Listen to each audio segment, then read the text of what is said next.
Hello, myself Gayatri Vasudevani.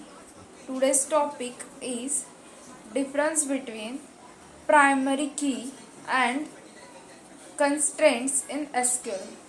So, today here in this topic I am going to discuss about the difference between the unique key or primary key and the constraints.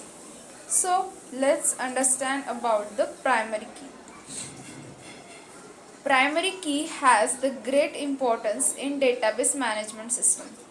In the SQL, primary key has great importance as the SQL, that means the structured query language. In this structured query language, primary key plays a very important role. This primary key enforces the entity integrity of the table. Primary key always has unique data. A primary key length cannot be exceeded by than 900 bytes. A primary key cannot have null value. That means this primary key does not have any kind of null value. There are no duplicate value for the primary key. Duplicates are not allowed in the primary key. Primary keys are the unique ones. They having unique IDs. A table can contain a table can contain only the primary key constraint. Only the primary key constraint.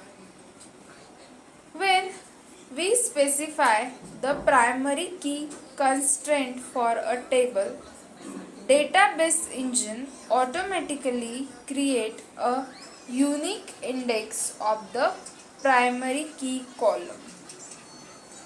The main advantage of this primary key is that its uniqueness, and due to that we get the fast access over here.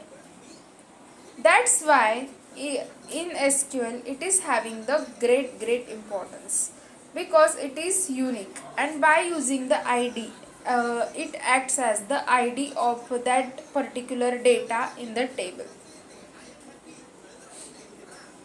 In Oracle, it is not allowed for a primary key to contain more than 32 columns, but that is Oracle. In this way, this primary key and the constraints having the great importance in SQL. That's it. Thank you.